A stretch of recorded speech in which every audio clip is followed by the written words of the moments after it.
Hey, everybody, and welcome back to another thrill-packed episode of The Blind Spot. This podcast is all about sort of looking at science and philosophy and human culture in, sort of a pretty different, pretty non-standard way. And today we're very excited to have Harald Wiltsche, if I'm pronouncing that correctly, who is a philosopher. I'm not going to try to pronounce the university that he's from. I'm going to let him do that in a second. But what we're going to be talking about today is this branch of philosophy called phenomenology, which never gets talked about in the philosophy of science. And that really has a very, very different approach and different things to say, very, very experience-centric, life-centric way of thinking about things. So that's the topic for today. I'm sure we're going to be ranging all over the place. But Harald, I'd like to first ask, just sort of, how did you get here? How did you become a philosopher? Why this subject? Just, give us a little background. What were you like as a kid? Were you a weird little kid who, was doing philosophy? Just, give us your story. Yeah, thank you so much. And let me first of all say thanks so much for the invitation. I'm really thrilled and honored to be there. I'm a huge fan of your book. I'm shouting from the rooftop at any chance I'm getting because it's a great way to talk about phenomenology. So first of all, my institution is pronounced Linköping University. It's a Swedish university between Stockholm and Malmö, pretty much in the middle. Currently, I'm at Stanford, where I'm guest professor at the moment. And regarding my way into phenomenology and philosophy of science, I mean, it's a little bit hard. A weird kid, yeah, definitely. I was always into kind of science fiction, technology, electronic music was a huge part of what I got interested in, like this tech nerd kind of thing. And then in Austria, I mean, my father was a physics teacher, high school teacher. So I think I always had a little bit this background, this interest in the natural sciences and the hard sciences. But my father being a science teacher, of course, I had to go into the humanities first, for sure. In so many ways, your life is quite predictable by just looking what your father does. Right. Absolutely. No way, Dad. And I didn't have much of a academic background in Europe at the time. In Austria, where I grew up, you didn't make very strategic choices regarding your education. So I started basically at the university in my hometown because it was convenient. And in the humanities, I didn't quite know what to do. So I ended up studying philosophy because I thought philosophy has been around for some time, can't be the worst choice. Must have learned something by now, something 2,500 years. Exactly. What I didn't realize was that I was studying at a violently analytic department, and I should explain what that means. I mean, in philosophy, why don't you tell people? Yeah. Exactly. In philosophy, you have this completely ridiculous and, as I would say, pointless distinction between analytic and continental philosophy. And analytic philosophy is basically the mainstream these days in Anglo-American professional philosophy. It's a kind of philosophy that takes inspiration from Vienna Circle philosophy, which was very much focused on logic, on analyzing, for instance, science in terms of propositional structures and then doing logical trickery on that. And continental philosophy, on the other hand, is a tradition which is actually hard to describe because it can be very many things. I mean, Sometimes phenomenology is among them, sometimes more postmodern philosophy. It's more the kind of philosophy which perhaps stems from a certain German, French tradition of maybe being a more general intellectual or something like this. But again, someone once said the distinction between analytical and continental is a little bit like talking about cars with front-wheel drive and Japanese cars. The distinction simply doesn't make sense, and I agree with that. So I started studying philosophy very much in the analytic tradition. And at some point, I guess, simply just got bored with that and felt that it kind of was very narrow. Especially, I really liked formal logic, but I found it utterly uninteresting to make sense of science. I think that was always a little bit my problem. Looking at physics, I thought formal logic in itself, I wanted to write my master thesis on logic. I found very interesting, but not as a tool to make sense of science. So there was always this gap. I thought if I want to understand my physics friends, which I wanted, then I need math, not first formal logic and modal logic and these kinds of things, made me look around what alternatives there were. And after a bit of searching, I remember it was Ernst Cassirer on relativity theory. And I remember exactly the part where he describes his interpretation of covariance as a transcendental condition of the possibility, spelling out what objectivity means in relativity theory. And it completely blew my mind. I thought like, wow, this is how you can think about science, really? And basically, Ernst Cassirer sent me on this long journey to explore forgotten traditions to think about science in European philosophy mostly. And I ended up with Husserl, and it was a kind of a hate-love relationship because in the beginning I didn't quite get what Husserl was all about. We'll talk a little bit more about that probably. But somehow phenomenology became my framework, even though I should say I'm very unorthodox. I couldn't care less whether it's historically accurate or whether I'm not interested in these. Not like dogma. I pick and choose exactly whatever makes sense for trying to understand what my friends in science are up to and what they're doing and how science works. I think that's probably it. Yeah. Carl, also the electronic music, you're a DJ or you make a lot. I remember going when we first met, and the way I should say that we met, Marcelo and I and Harald were part of this big Templeton grant that Chris Fuchs, who's the founder of quantum Bayesianism, or what's called cubism, which is this really interesting interpretation of quantum mechanics. We had Jacques Penier, if I'm pronouncing his name correctly, on the show. We were all part of that big grant. And so, Harald, I just really got interested in what you were doing. And so, I looked you up and I'm like, oh, I found your music, right? So you're also a DJ or you produce electronic music. I did not know. It's good. I got to say. That's wonderful, yeah. Wow. I didn't know that. I have to go listen to it. No, and I will shamelessly use this platform to advertise my music because it's really hard these days to get streams. So yeah. Okay. All right, everybody. That's great. Everybody listen to Harald's music. Do you have do you have a moniker, a superhero name or yes, I do. Yes, okay. I do. I my music is like Harald Quintet. Maybe we can put it somewhere in the show notes. Yeah, in the show notes. Show notes, exactly. Yeah. Okay. All right. That's great. Good. That's all right. Great. So with that back. Well, Marcelo, Evan, any comments? Yeah, I just I assume you're going to explain to people what does phenomenology actually mean in terms, because a lot of people will confuse that with particle physics phenomenology, given our audience, and we should be very, very careful to distinguish these two things, which are very different in nature. So let's start off, and actually we have two world experts here on phenomenology, and neither of them are named Adam or Marcelo. So why don't Evan and Carl explain, for our average listener who likes philosophy but doesn't really, super reading it all the time. What is phenomenology? Where did it come from? Who are the big players? And why is it different from analytic philosophy? Well, actually, let me start with the physicist's notion of phenomenology and phenomenological, because there is a historical connection there. I mean, if people in physics talk about a phenomenological law, what they usually mean is something like Snell's law, something that just mathematically describes connections between purely observable properties of systems. So you're not giving any deep explanations about what the cause of something is. You just describe basically what happens on the observational level. And if you do that, what you have is a phenomenological law.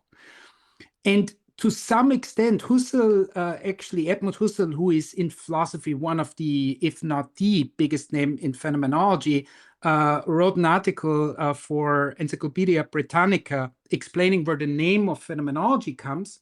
And some people think it's coming from Hegel or something in, 19th century German philosophy. But Husserl is quite clear where he takes it from is Ernst Mach and the whole discussion in physics about the theory of the atom.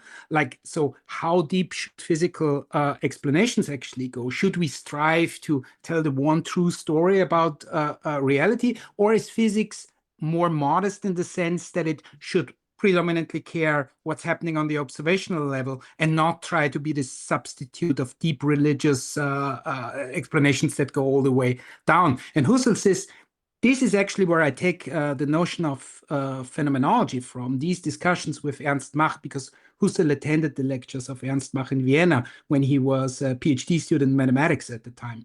And this is like 1900. We're talking about like 1900-ish. Right. Exactly.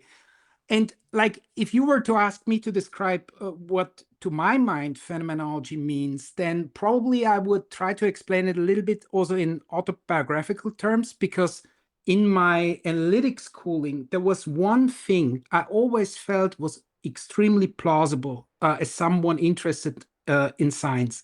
And that was the basic message from empiricism, that if you have claims to knowledge, if you want to understand how things are working, then the only way to not engage in speculation and not engage in metaphysical mumbo jumbo is to kind of really stick to experience. I always thought like, that makes sense. That makes sense to me, to kind of stick to experience. The problem with traditional empiricism, because that's the orientational philosophy that really makes this the main maxim, the problem with empiricism for me always was that I always felt like, because I also had this interest in mathematics, I remember going through Gödel's incompleteness theorems for the first time, this moment when you get this moment when you understand what it's about, I always felt like, well, I mean, honestly, this might be the strongest case of having a very strong experience. So why doesn't that count? So why do we always have to reduce the notion of experience to sense experience, to only what I can see if I open my eyes? The experience seems to me is much broader. And I think that in essence is really what phenomenology is about. So empiricism is right regarding that, yeah, we should go back to experience, but experience might be a much richer term than just reducing it to being in contact with physical objects through your eyes. There are different kinds of experience, and as a philosopher, your main goal should be to stay true to experience in whichever form it actually hits you. If it's about mathematical experience, describe that. If it's about empirical experience for physical objects, describe that. So do not start with kind of making a very narrow notion of experience and then trying to fit everything in there. Stay to actually what manifests itself to you. So Harald, when you say mathematical experience, just to kind of fine tune on this a little, do you mean this sort of like aha moment of understanding something that you've been trying to understand for a while? There is this like moment of like, wow, I got this now. Is that what you mean by experience in mathematics? I think that is one special case of experience of abstract objects. I don't think it's all of it. But I think this already really gets us in the middle of phenomenology, because in general, I do not think of any kind of experience as just raw data. This is, in my mind, not qualia. true. It's not just qualia. Yeah, when people call qualia blue, I'm having an experience of blue. You know, it's way more than that. Yeah. So exactly.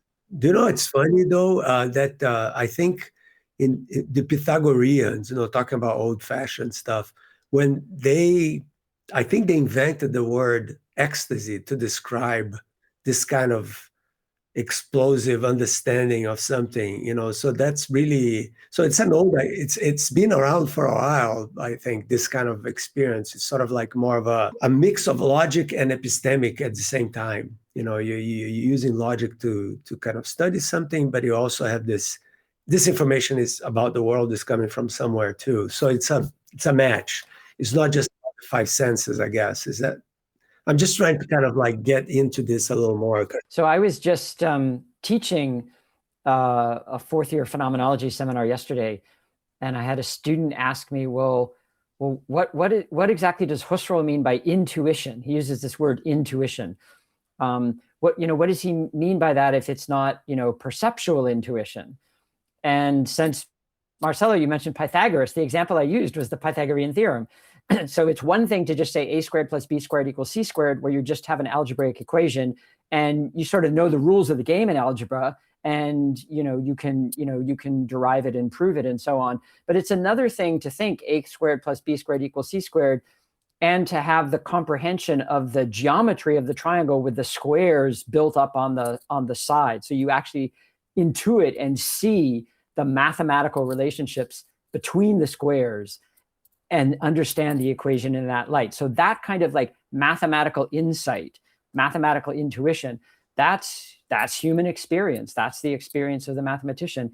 And phenomenology, given that Husserl was a mathematician, phenomenology is extremely interested in that kind of experience as one among a whole range of experiences, that kinds of experience that we humans have, whether it's perceptual experience or artistic experience or mathematical experience or religious experience, like whatever it is. There's no a priori restriction in the way there is in empiricism on what could be a domain of experience. Okay. And that makes it very powerful and very rich philosophically. Yeah. So you guys would say, just so for our audience understands, right? So phenomenology was about experience, wanted to somehow understand the structures of kind of, call it raw or direct, but of experience itself. Whereas analytic philosophy was very much like, oh, there's a world out there that science has access to, and now our job is just to figure out sort of the logical structure by which statements about science we can think of as being true and corresponding to this independent reality existing out there. Is that a okay classification? Hi, everybody. Sorry, there was a little glitch here. My computer was screwing up, so I had to change to my iPhone. So if my sound is different, that's what just happened. But Harald was just about to sort of respond. So go ahead, Harald, please. Yeah, thank you. One thing to your characterization regarding difference between phenomenology and analytic philosophy is maybe also something that has a little bit to do with the history of philosophy and a very, very powerful move in philosophy that's usually associated with the German philosopher Immanuel Kant, which was pretty much a revolution in the sense that Kant kind of changed the game a little bit by what's sometimes called regressive analysis. And let me briefly explain what that means. I mean, basically in philosophy, there are two types in which you can analyze a problem. One is a little bit modeled on the sciences. So you take a certain phenomenon you're interested in, and then almost like in the sciences, you kind of try to tell an explanatory story around it. It kind of explains the phenomenon. And to give a concrete example, especially people in physics might be familiar with, it's a little bit how usually interpretation in quantum mechanics works. So you look at the formalism, you take textbook formalism, you pick the part you kind of like, and then you tell a metaphysical story how the world must be in order for that part of quantum mechanics to actually make sense. So I don't know, you look at the wave function, and then you tell a story about many worlds and branching of reality or something like this in order to explain the part of the formalism you kind of like. That, I would say, more often than not, is the mode of explanation you find in analytic philosophy. Whereas phenomenologists think that maybe we should not always do that in philosophy. Maybe it makes actually more sense to look at a kind of experience, at a kind of a practice, and then ask ourselves, given that this practice works, what are the necessary conditions that need to be in place, already in place, in order for that practice to make sense? So, like, for instance, I would go to my friends in the quantum information laboratory at Linköping University, look at what they're doing, not only the textbook formalism and quantum mechanics, really look what they're doing as part of their laboratory practice, as part of their mathematical practice, all of that, and then basically try to kind of dig down and excavate the kinds of presuppositions they're making in order for that practice to work. In terms of the methodology you choose, that is a different approach. You're not trying to explain something. You're more trying to uncover certain presuppositions that were there all along. And even though I don't think that these are exclusive opposites, I think even as a phenomenologist, sometimes you might want to tell a story and try to explain something. But I think what makes phenomenology different from analytic philosophy is maybe more patience to stay with the experience like in the first instance, and try to analyze how the practice actually looks like, and try to uncover certain things you might just presuppose, but they are not really conscious. I mean, think of how you drive a car. You're sitting in the car, you don't think about the gear shift, especially not in the US. You don't think about the distance between you and another car. Everything is very habitualized. But you can also reflect on all the kinds of things you're presupposing when you are skilled a motorist. And my approach to how I try to make sense of science is similar. So stick to the actual practice, not idealize the practice, and ask, what are my friends in science presupposing when they are interacting with a decaying kaon through a cloud chamber? What is presupposed in that practice? I hope that kind of makes sense as a methodological difference, also in terms of how I try to do my work. So it's like so there's this term in phenomenology called the life world that Husserl came up with. So it seems like, the life world is just like this, the totality of being in a world of, you're already experiencing. Before we ever think about physics, or economics or anything, we're already embedded in the world of our lives. And again, it's a totality, it's a holism. You can't you can't reduce it to like it's, some basic element. And then you're asking about what the life world of the scientist is like. What are the things before you do science, or before you come in to think about science, that you're already enmeshed in, that you can do science? Yeah, no, right, exactly. I mean, and let me say, and this is like always when Thomas Kuhn published his Structure of Scientific Revolutions, there was this one paper basically showing that Kuhn was using the term paradigm, and I think it was 21 different senses in the book. And the life world in Husserl is a little bit like that. I mean, it's all over the place. It's a very useful notion, but Husserl sometimes really, and phenomenologists by extension, mean different things when they use the term life world. I think I kind of like to use it in a way that might connect also to what sometimes pragmatists are talking about. It's more the level of the fundamental practice that gets something off the ground in the first place. And let me give you a concrete example to show what I mean. Like if you start with your first standard classical mechanics class, you're engaging with point masses, and everyone does the same exercises where, I don't know, an idealized truck slides down an idealized inclined plane, and you're interacting with all these different weird things like point masses, frictionless planes, all these highly idealized notions and entities that you don't find in the real world. As a phenomenologist, you would ask, where is this coming from? So where do you take the concept of point mass? Because obviously you've never seen, you never played with a point mass or anything like that. Well, the phenomenological story would be, for instance, in order to, and this is now phenomenology lingo, in order to constitute the meaning of, for instance, a frictionless plane, what you need to do is you need to be acquainted with real surfaces, and you need to know certain technologies to, for instance, make a real surface smoother. And then you can think about an even better technology to make it even smoother, and then a better technology to make it even smoother and even smoother and even smoother. And then you can order all these different technologies of making stuff smoother and smoother and smoother. But when you jump to the end point of that practice of making things smoother and smoother and smoother, you don't care about technological realizability anymore. You jump to the ideal smooth surface. Then you reached some kind of naive, but still form of geometry.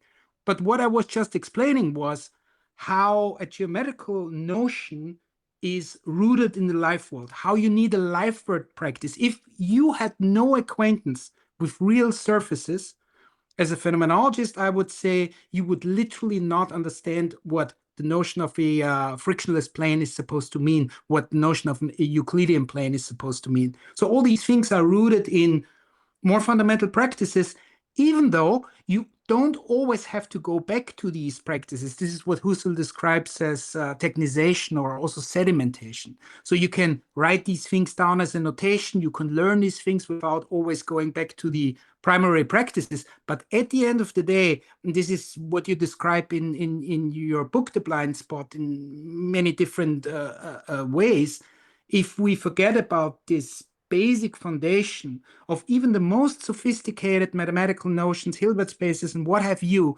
being at the end of the day grounded in very simple practices where all of this starts, and then you have this ascent of abstraction. If you forget about that, you open the door for filling the void with bad metaphysics. That's basically usually what happens. I was just going to suggest that we use some of our time to talk about quantum mechanics and interpretations and cubism and why Harald decided to go there and what's the relationship between cubism and phenomenology. How do these two things come together? I think that'll be really interesting. But before that, it may be good to remind people first of all, why quantum mechanics needs to be interpreted.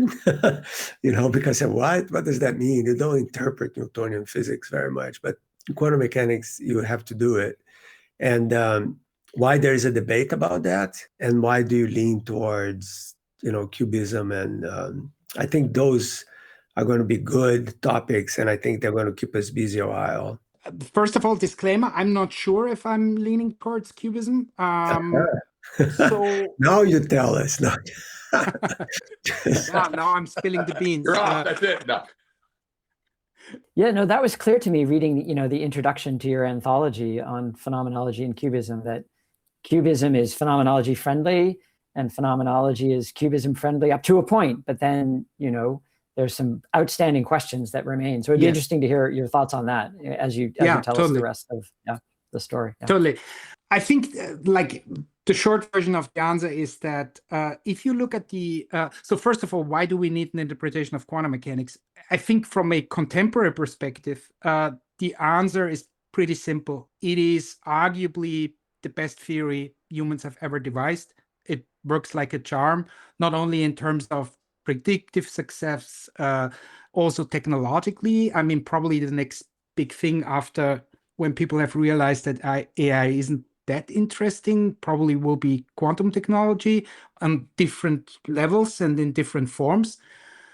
But at the same time, no one really knows how to make sense of the theory in terms of what it actually is the theory tells us about reality, if anything at all. Maybe that's just not the point of quantum mechanics.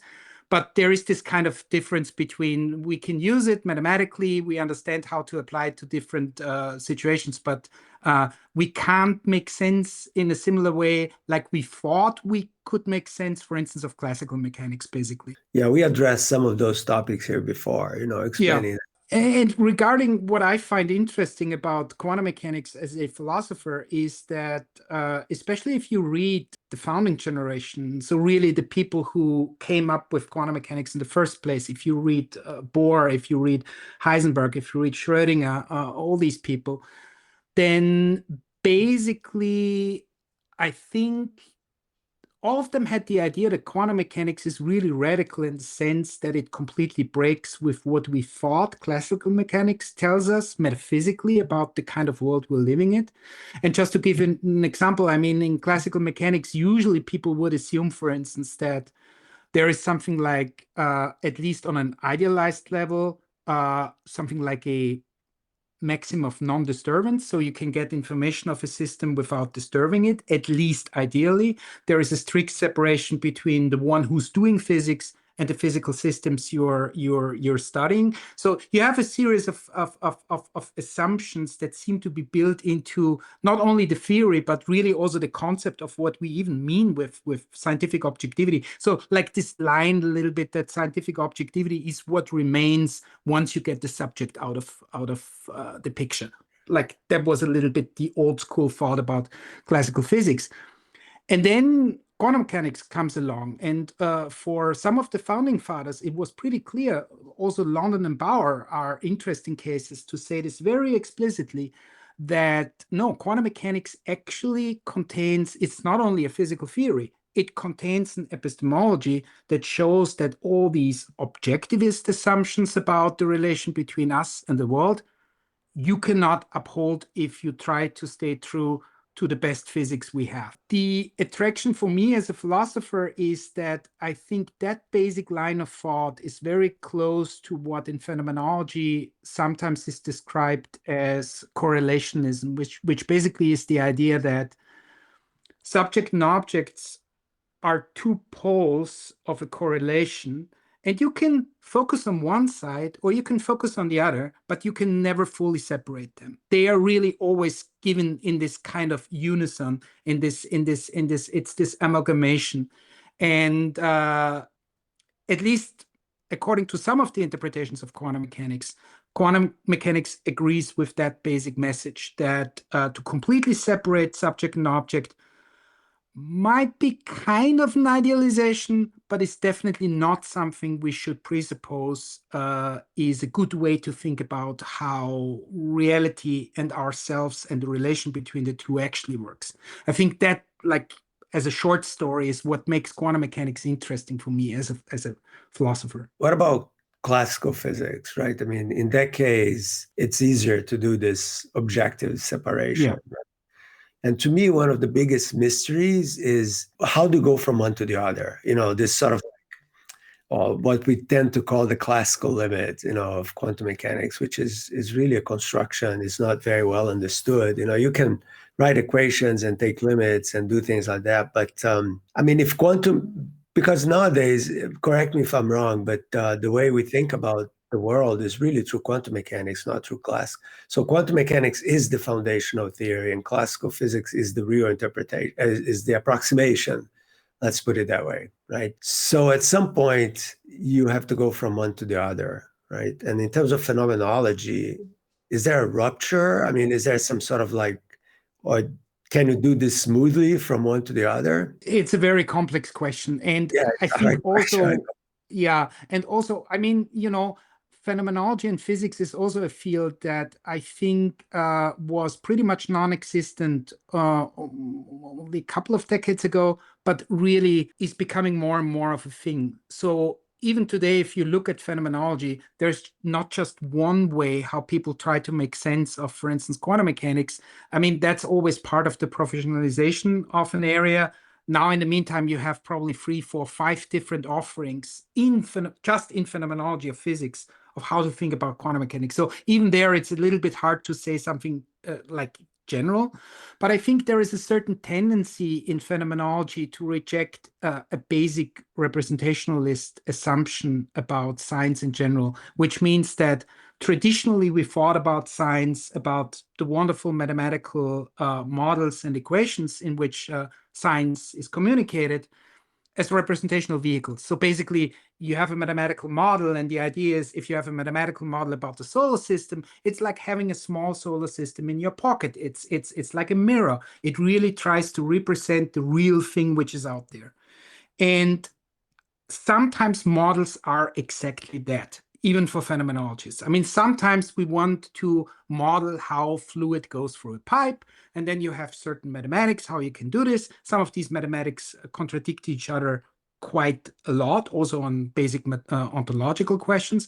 But by and large, phenomenologists would say that science, in very important respects, is not always representational. Sometimes it is more like a cognitive lens to constitute reality in very different ways. And then it's not meant to basically mirror something you assume is out there. It is very much the means by which you perceive reality in a completely different way. I mean, think of a simple example like, I don't know, you're doing a simple high school tabletop experiment to someone, and you use, for instance, I don't know, a probe to measure the strength of an electromagnetic field between two charged conductors. To someone who has no idea what's happening in your experiment, someone who has never heard about electromagnetic fields, doesn't know what a probe is, you're just handling a yellow-black thing, and weird digits are lighting up in some random ways. That's one way to constitute the situation in front of you. Maybe the way how a 4-year-old would look at this situation. But then if you know the background, if you know the physics, if you know what a vector is, if you know the equations, of course, immediately you see, oh, you want to know how strong the electromagnetic field is. In that case, you're using your scientific background, you use whatever equations you have in mind, not only as a calculational device, you use it really almost like you put on a different set of glasses and you literally have a different situation in front of you.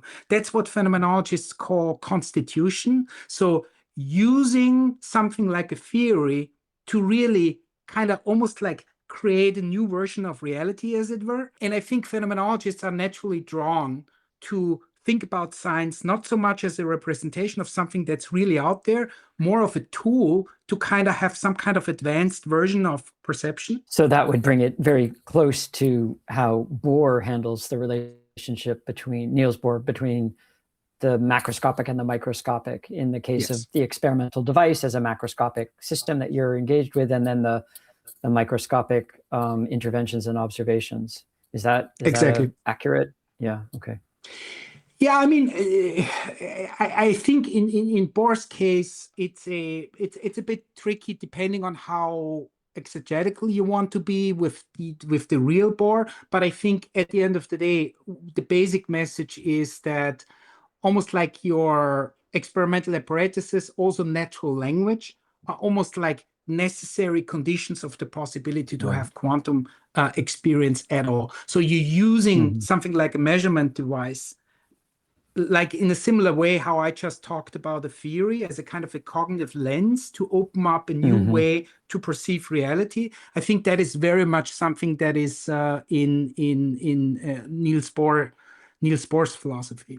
Yeah, I agree. So tell us about cubism and your attraction and reservations, as a phenomenologist. That would be very interesting to hear. Yeah. I mean, of course, as a phenomenologist, what I like about cubism is like a very radical appreciation of the subject doing science and the subject doing quantum mechanics, and kind of getting away from what seems to me in analytic philosophy these days is almost like complete mainstream, that actually a well-behaved theory should not use terms like measurement, observation, let alone observer or anything like this. What a physical theory is about is just what exists out there and how it behaves, end of the story. And of course, cubism is very much, radically opposed to that idea. It is all about the subject. It is like what quantum mechanics tells us is basically encodes subjective probabilities of what you expect to happen next in terms of your measurement outcomes. Right, and if there's no out there without the in here. Yeah. So it's not non-dyadic, non-dual. I would hope it was. And that is, I think, exactly where my reservation comes from. I'm sometimes not sure when it comes to cubism, because and there is this very interesting interview with Chris Fuchs, who I endlessly admire as a physicist and philosopher, and also is a wonderful guy. And we had this discussion a couple of times. There is this wonderful interview with Chris in Continental Philosophy Review with Bob Crease, and I forgot the name of the second author. And it's interesting because they are really pushing Chris on exactly that point, because I mean, on the one hand, you could say cubism comes across as this radical subjectivist idea where it's just about, I mean, they take Bayesianism in the most radical subjectivist interpretation. There is no objective probability or anything like that. It's really just about what, like quantum mechanics is a user handbook for individuals who want to make good bets on what the experimental outcomes are. But then also cubists are saying, well, but that's not all of the story. That's not it. There, like, at least implicitly, there is a story to be told about how the world needs to be in order for cubism actually to make sense. And then there are different versions of this story. Sometimes they say that the Born rule somehow encodes information about reality, but not in this representational objectivist sense, in some different sense.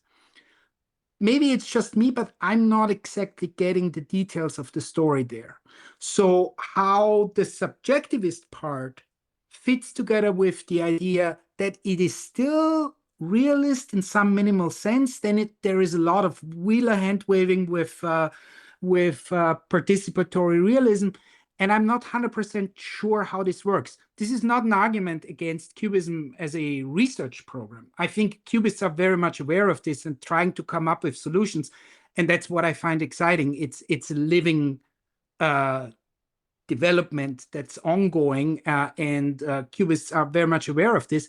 I just sometimes have the sneaking suspicion that deep down there is still a strong assumption of a dualist image where you have like individual scientists or subjects, agents doing something on something else, which is not the subject, which is then this kind of impoverished notion of the reality out there. And I think it would be more interesting to completely get away from this dualist assumption. And I think there are offerings in interpretations of quantum mechanics how you can be really non-dualist. The London and Bauer interpretation, potentially one of them. Also, the mathematical reconstruction program being another interesting option. Yeah, I was gonna ask you if you could summarize how you see the differences between the London and Bauer interpretation, which does seem more strongly correlational to me anyway, as a non-expert, in comparison with Cubism. It seems like the London Bauer interpretation is sort of like still untapped, even by the Cubists, maybe. So it would be interesting to hear your thoughts on that. Sure. Sorry, Adam, you were saying something. I was just, did we sort of explain London and Bauer while I was trying to get my machinery? No. So we should probably explain to people what London and Bauer is and why and Stephen French and why this whole sort of thing that's happening. So yeah, that's true. Yeah, I mean, that's a daunting task too, but maybe a good place to start is what's sometimes called the consciousness causes collapse interpretation of quantum mechanics, which was fashionable at some point in the 40s and 50s and 60s. Eugene Wigner was one of the main proponents. And also there, I should be, like, we don't have the time to go into all the glorious historical details because there is a more complicated story and then the cartoon story, but let's stick to the cartoon story for the time being.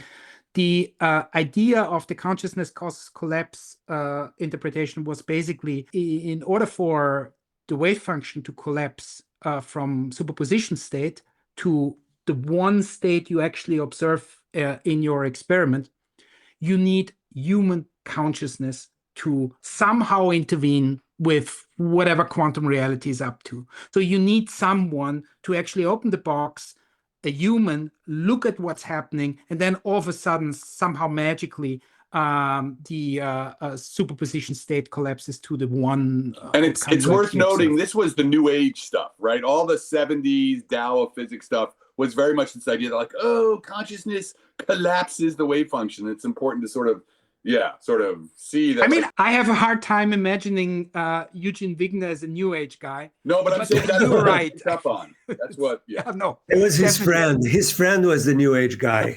Exactly. Like so many things, it's the story is connected to the place where I'm currently living because in San Francisco and Haight-Ashbury there was this Institute for Radical Physics, and physics with an F, of course, where the New Age stuff happened. But right, it's true. The SLM, right? Yeah. And for many years, and this view, this consciousness causes collapse view, was criticized heavily, both by philosophers and physicists. Hilary Putnam was one of the people to really point out in so many words how this does not work, and so on and so on. And for many years, London and Bauer were actually grouped and labeled as consciousness causes collapse interpretations, even though that is absolutely not true, and this is not what they were saying.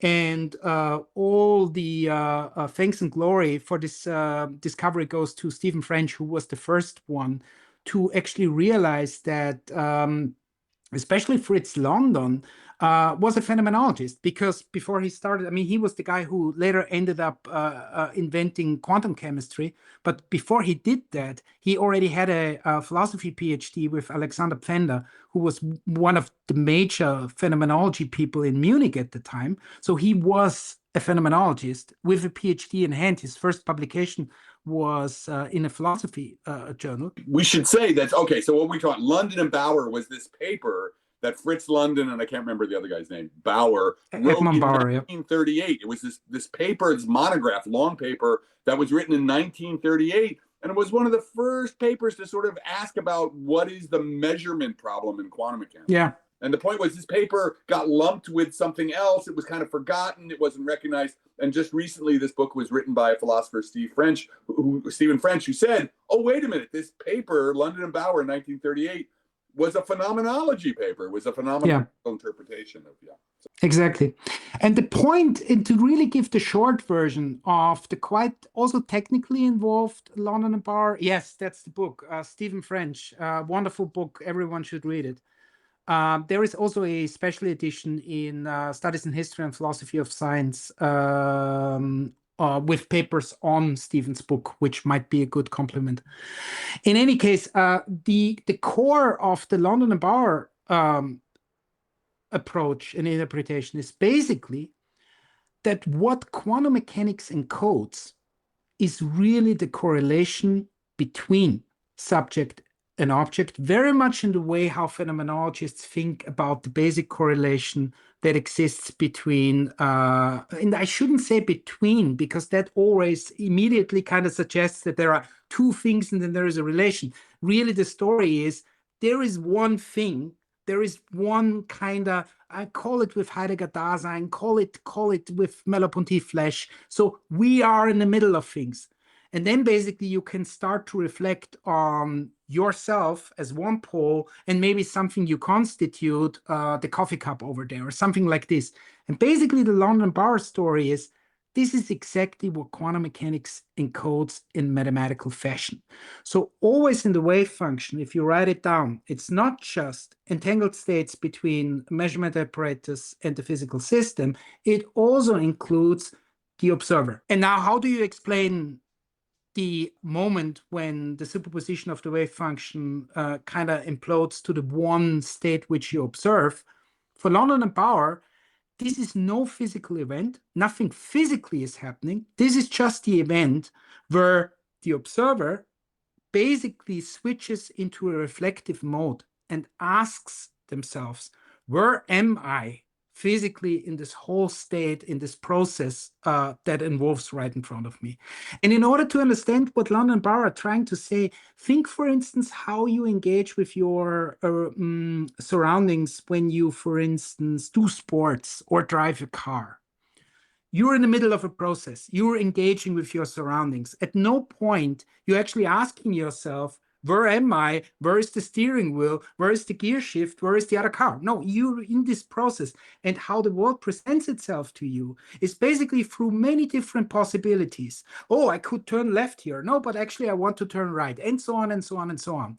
But if something goes wrong, you step out of this process of living out this situation and you reflect on yourself, where am I in this whole process? Oh, I did something wrong. I actually put in rear, but I wanted to, I'm going with, I don't know, 80 on the highway. And for London and Bauer, what's called the collapse of the wave function is just the shift from living out the process to reflecting on where am I in this whole situation. Oh, what now is the measurement reading? Oh, what is the pointer saying? This is basically the story. So what they would say is the collapse is no physical event.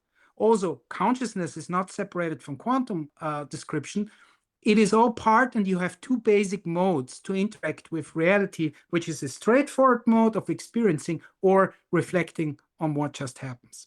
I hope this made sense in this very short version. So then the superposition needs to be understood differently. The superposition itself as such needs to be understood differently as well in this way of thinking, yes. Right? So maybe if you could just say something about that also. Yes, phenomenologists like to talk about the horizon, which I consider to be probably the most interesting and productive part of what phenomenology has to offer. And what phenomenologists mean is that basically, if you think about experience, sometimes people make the mistake that they think experience equals what's given to me actually right now in full presence. So I experience my coffee cup. That means the coffee cup is right there in actuality. Phenomenologists will tell you, hold on for a second. This is actually not how experience works. Like if you pay close attention, what is given to you in experience is always only the front side of your coffee cup. And part of what's co-given to that is the anticipation that the thing will have a backside, will have an internal structure, will have a history. There is just more to the thing that is actually given to you right in this moment. And this is what phenomenologists call the horizon. And they would say, look, this plays out in experience all the time. Think about how you listen to music. There is never like, now it's these three notes. No, listening to a chord progression means you have this kind of faint remembrance of what just happened. Then you know kind of what the presence is. And then you have anticipations towards what's going to happen, right? And the whole point of the London Bower interpretation is that the superposition is basically, so the superposition in quantum mechanics is basically the mathematical encoding of the horizon of experience. So quantum mechanics all of a sudden becomes this quasi-transcendental theory that describes the very medium in which experience plays out. And this is bold. This is like, I don't think many people have started to really think deeply about what that actually means. I'm not sure if it's true or if I should buy into it, but at the very least, it's a hell of a story. It is. That is interesting. Yeah, right, it's worth pointing.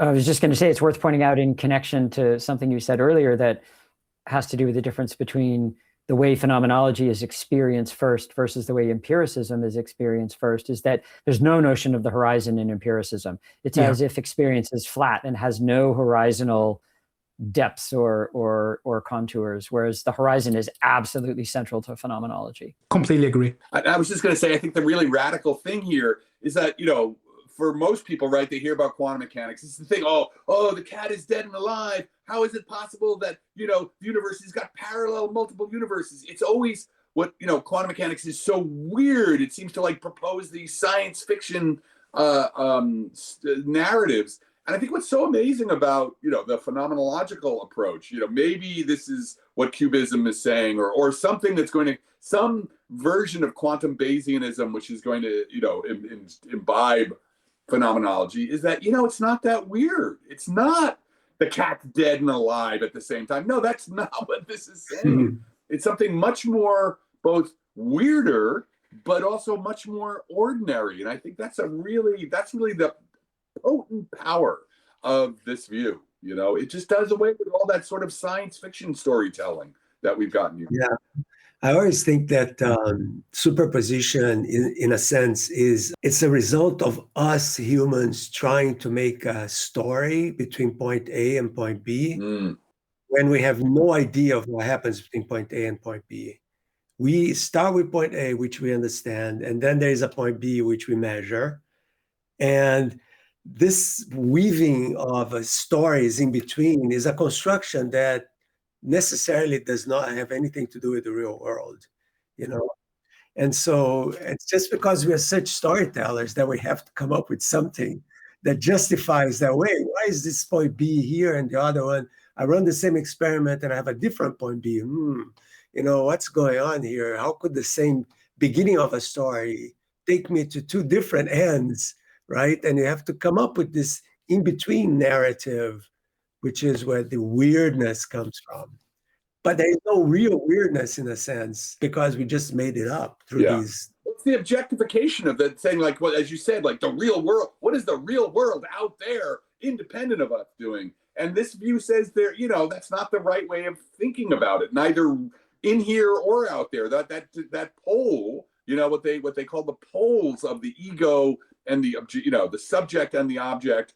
Those are something, you know, those are kind of things that happen in experience, but they collapse back on themselves. You know, it all depends on what we're doing, you know, about whether we need that subject-object pole or the, right? Because, you know, I think everybody has this experience with sports of flow, right? I mean, Marcelo, when you run, when I ski, that, you know, there's no Adam Frank making the turn. There's just the totality of experience, like you say, with driving.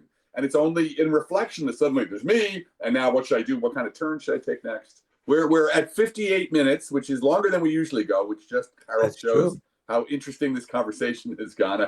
I'm sure our audience has stayed with us. So I just want to thank you very much. If, you know, may make sense to come back later on, you know, maybe to continue this conversation, because we have barely scratched the surface of That is very Mhm. true. of what there is. But Yeah. thank you very Lots much. more to talk about. Lots more to talk about. Yeah, we haven't even gotten on to like, we've only talked about quantum mechanics, but there's actually phenomenology. You know, as I'm learning from your book, the by the way, did anybody hold it up? This is Bring it in. I mean, Harald has written many things, but this is collection of essays on phenomenology and physics, and this is where I learned that gauge theory, the most important theory in the Standard Model, came from Hermann Weyl being a phenomenologist and wanting a certain way of thinking about it. So whatever, that's a whole other story. So thank you again, Harald, and thank you everybody for listening, and we'll see you next time on the Blind Spot. Thank you, Harold. Thanks for the invitation. Thank you, Have a Harold. great day. Thank you. Take care. Bye-bye. Bye.